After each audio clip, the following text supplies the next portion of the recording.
The Tudors Dynasty Podcast.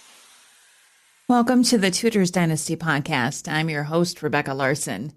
Today, we delve into the fascinating life of a woman whose lineage, influence, and legacy span some of the most tumultuous decades in English history. Anne of Gloucester. Born sometime around 1382, Anne of Gloucester was the daughter of Thomas of Woodstock, 1st Duke of Gloucester, and his wife, Eleanor de Bohun. Anne's parentage was impeccable. Her father was the youngest son of the late King Edward III and his queen, Philippa of Hainault, making Anne first cousins with the two subsequent kings, Richard II and Henry IV. Along with Henry IV's wife, Mary de Bohun, Anne's mother was co-heiress of the Earls of Hereford. Anne's childhood would have been marred by the political conflicts of Richard II's reign.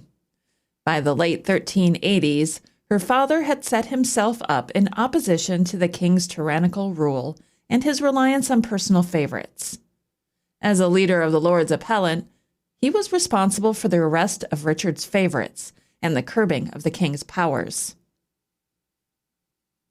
Anne was probably born at Pleshy Castle and was also the scene of her first wedding. In June 1391, aged only 8 or 9, Anne was married to Thomas Stafford, 3rd Earl of Stafford, who was about 15 years her senior. Thomas died in 1392 before the marriage could be consummated. Even before Thomas Stafford's death, it seems a provision had already been made for Anne to marry one of his younger brothers.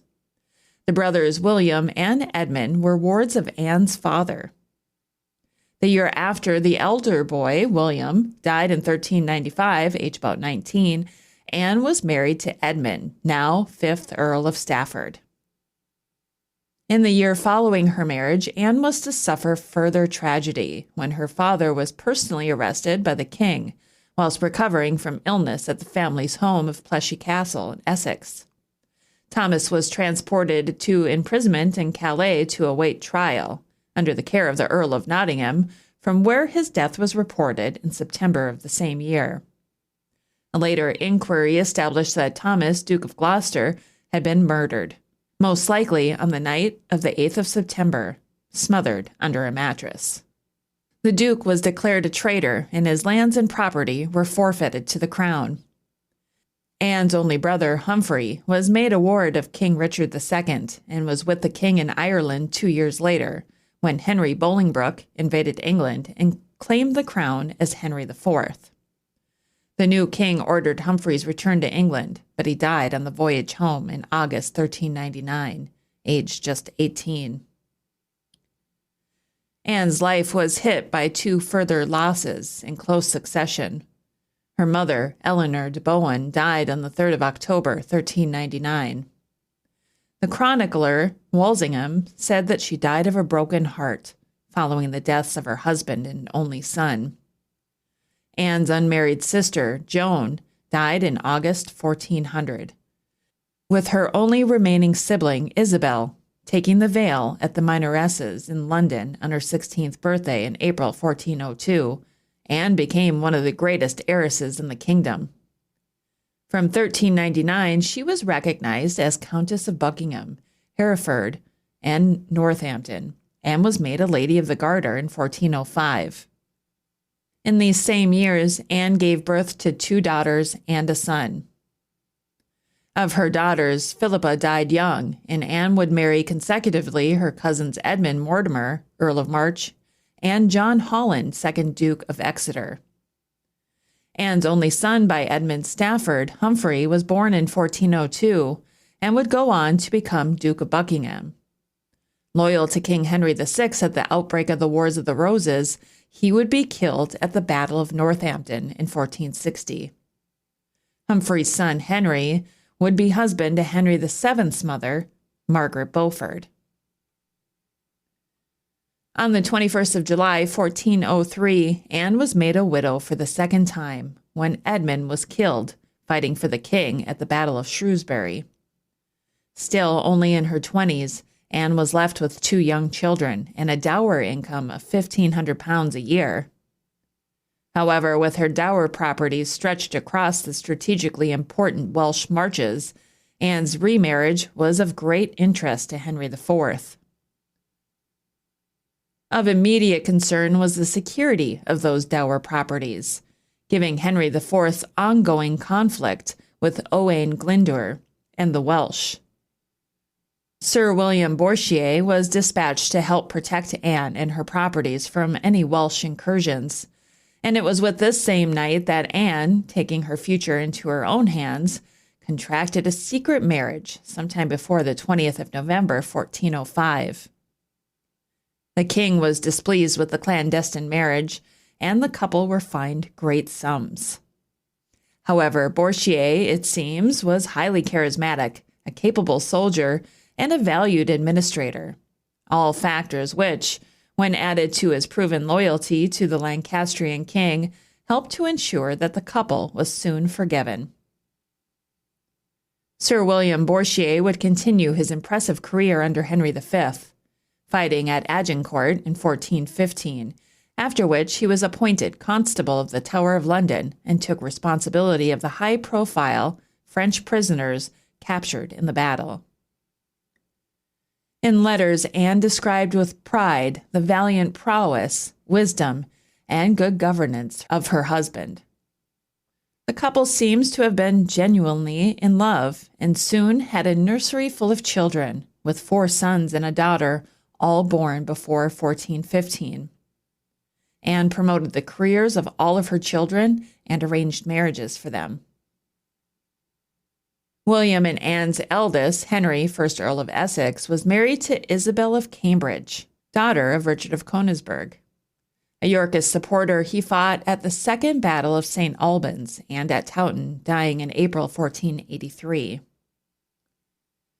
Thomas Bourchier, most likely Anne and William's second son, went to Oxford and then joined the church. He rose to become Archbishop of Canterbury in 1454 and was made a cardinal in 1467.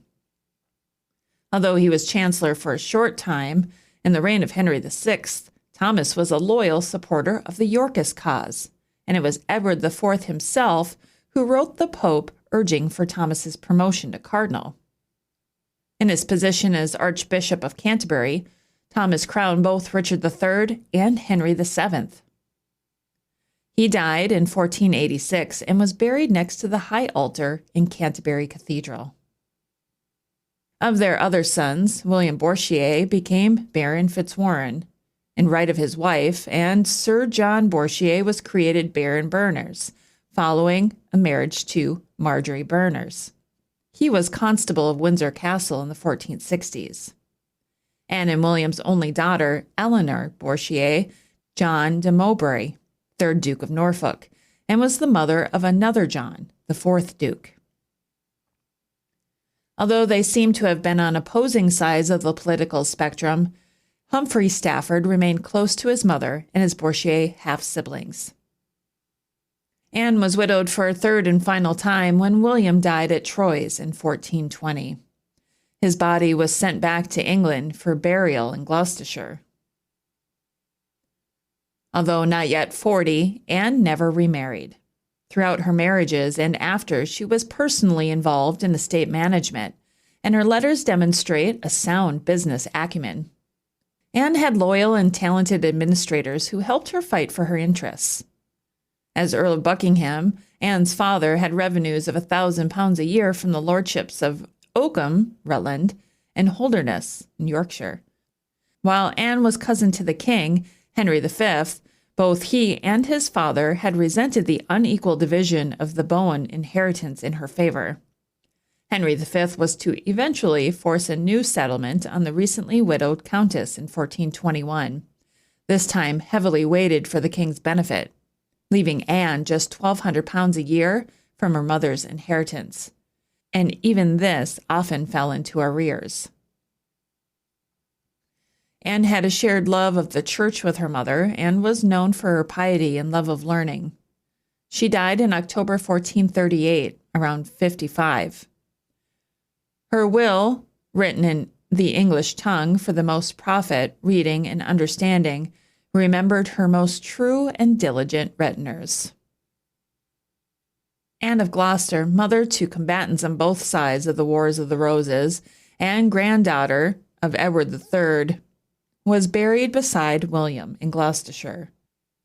As we bring this episode to a close, we reflect on the life of Anne of Gloucester, a woman whose noble bloodline, strategic marriages, and remarkable resilience allowed her to navigate the complex and often dangerous world of medieval England. From surviving personal tragedies to securing the futures of her children, Anne played a vital role in the political landscape of her time.